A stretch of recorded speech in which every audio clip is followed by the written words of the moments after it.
You stupid. They're not. What's 9 plus 10? 21. You stupid. Ladies and gentlemen, I give you Alexandria Ocasio-Cortez.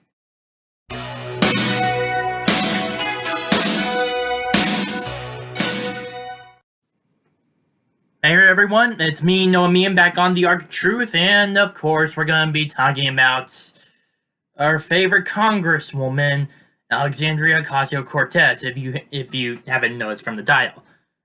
Now, she made a recent comment on, I think it was on one of her YouTube videos, where she mentioned the three chambers of Congress. Now, she said that they include the presidency, the House, and the Senate. This really annoyed the hell out of me because, well, the Congress is obviously a bicameral legislature. That means there are 2 chambers, not 3, and the presidency is a separate branch of government.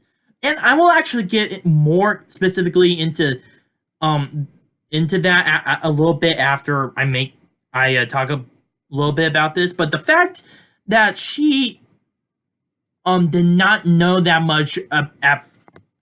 She made that comment really annoys the living crap out of me because it only makes her look so stupid.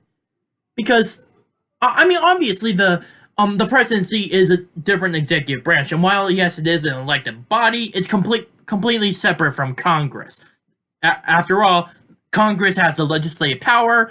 The president is the central authority, the main public head of state and government. So, yeah. But, so, fortunately and unfortunately, she managed to make them. She caught her mistake, and she made a correction, and she said 3 chambers of government. She did not even mention the Supreme Court itself. And, I mean, just think about that. The Supreme Court. She mentions the House, she mentions the Senate, and she mentions the presidency, but she doesn't mention the Supreme Court. And she's talking about the chambers of government, or the 3 branches of government. How could you mess that up? I mean, seriously, I learned about that when I was in middle school. In middle school, should be like, I think it was 8 years ago. I was 14 at the time.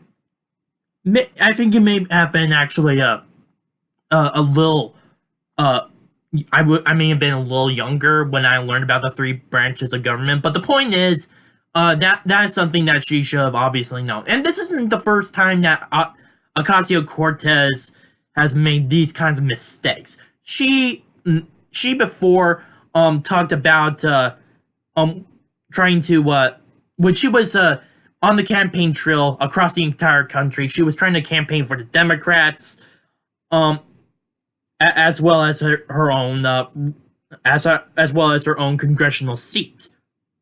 So what she did was she traveled with Bernie Sanders, and I forget who this candidate was, but yeah, I don't remember who it was. But she made this mention of trying to support him and hopefully to turn, and I'm not even kidding her, she literally said this, to turn the state of Oklahoma, or at least the district in it, red. She's a Democrat. The color of the Democrats is blue. The Republicans are red. How could you fuck that up? How? I don't understand why the 14th district elected her. I mean, yeah, she did say she wanted to give some free stuff like affordable, like single-payer health care, trying to abolish ICE, that kind of sort of thing. Now, I would understand the appeal of that, but where's the money going to come from? And how is she going to pay for the price tag on it? Because if there's something in life that I know, is that nothing in life is free. You know about the American Revolution? We didn't gain their independence and their freedom from Great Britain with but simply by asking nicely. No, we had to fight a few years of conflict with the greatest empire the world has ever seen. So yeah, that alone just proves that there's no such thing as free stuff. Now she also mentioned when she was asked this question about how to pay for this sort of thing, she mentioned 40 that this would actually be affordable. And I don't understand the process of this, because she compared it with the tax reform bill, which had the price tag of $1.5 trillion. That was the cost of lowering taxes. I admit that wasn't something that I liked, with adding to the deficit with the debt, but nonetheless, I like the idea of lowering taxes. I think everybody, even liberals, would agree with me on that. The more money that's in your pocket, the more you get to spend on anything. More on healthcare, more on buying a house, more on buying a car, more on education, more on your food, more on luxuries that you previously could not afford. But she said that, I think she meant, I don't remember if it was Cuomo from CNN or Ocasio-Cortez mentioning that the entire cost of her plan would be at least $40 trillion within 10 years. But she mentioned something akin to being cheaper than the tax reform, which is really weird. I mean, how could you mess up that badly at math? 40 trillion against 1.5 trillion. I admit both are very big numbers, but I'm pretty sure that 1.5 trillion is a small price to pay compared to 40 trillion. I mean, even over a 10-year plan, and over a 10-year plan, that would be the equivalent of $4 trillion. So just for 1 year, $4 trillion. It still costs more to support Ocasio-Cortez's plan for just 1 year than it does for the tax reform. Just think about that for a moment. And this is the elected congresswoman. I don't understand her at times. In fact, not at times, most of the time. Because a lot of the time, it's just illogical. A lot of times, it's based upon her feelings on public opinion, and she's not really giving credible sources to support her ideas. I mean, like I mentioned before, was trying to support a $40 trillion plan over 10 years. That just doesn't make any sense to me. And I'm in college. I'm not an elected congressman, although I personally would love to be. Hashtag vote for Noah Meehan. But still, it just completely mind-boggling to see how bad she is at this kind of math. It really is. Because this kind of shows the state of the Democratic Party is in, with still a civil war going on within their own party. I mean, yes, they did get the House of Representatives by a narrow amount, but they're still having problems. I mean, first of all, they can't figure out who to get for speaker. Some people are thinking that it's Nancy Pelosi, which I'm thinking that's going to happen. But now, of course, there are at least 15 to 30 Democrats who are actually opposing her. Now, that number has vary. I have heard before that it was 30 and 15, so I cannot be sure if that's the current number as a result.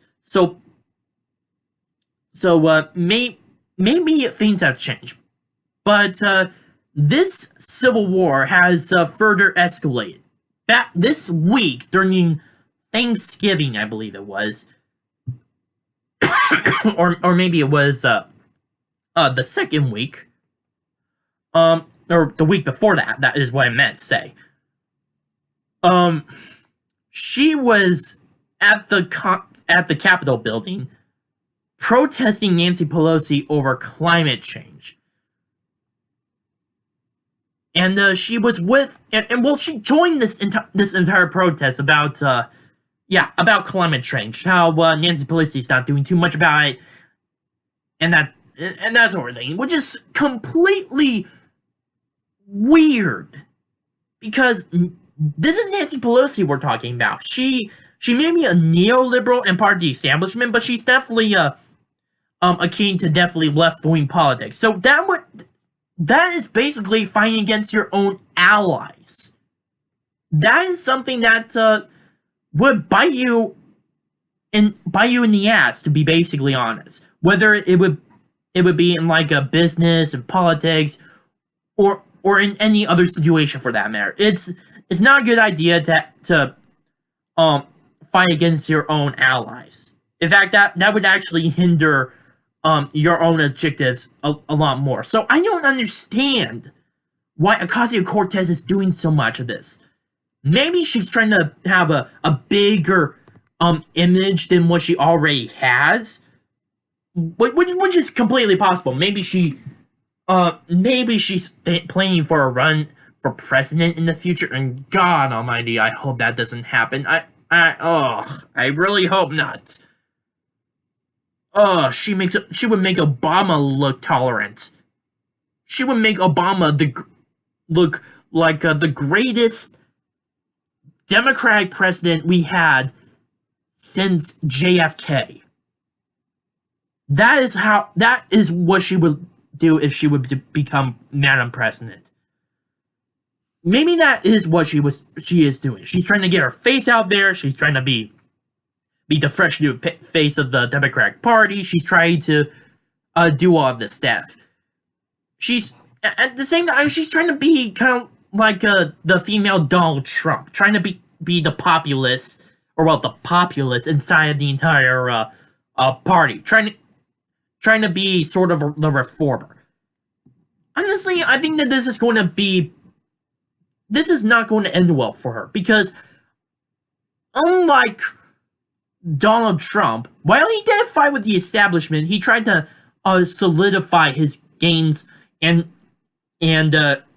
trying to solidify an alliance between the libertarians, the conservatives, and even some of the establishment. That way he would keep the party together, but at the same time he created a populist movement that also attracted people from outside of the party. I mean, take a look at the walkaway Democrats, for example, and even some of the independents.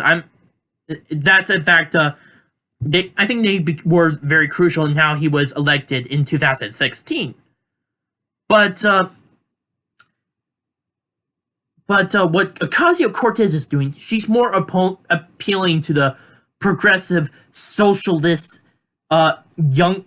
younger voters within the Democratic Party as a result. And she's very exclusive on that. She is definitely getting into the whole definitely totally against the establishment thing.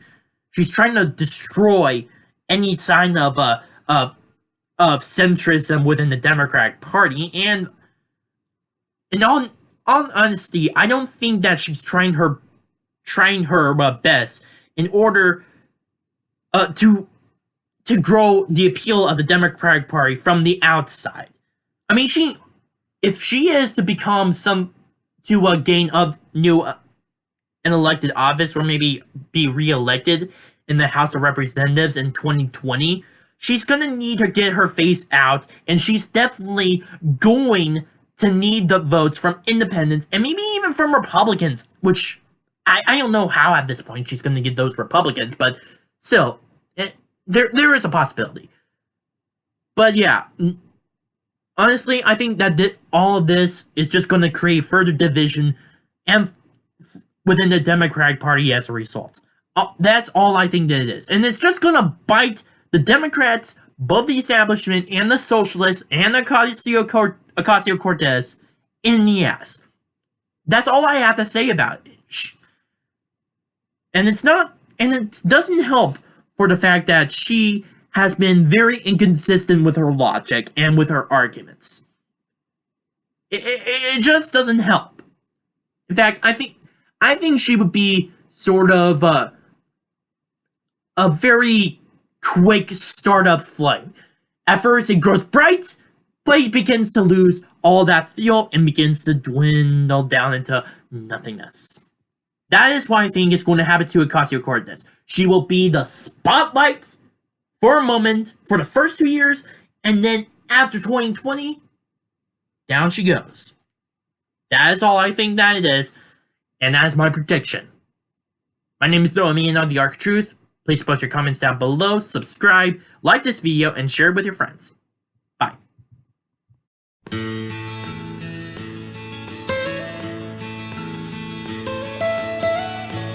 Almost heaven, West Virginia, Blue Ridge Mountain.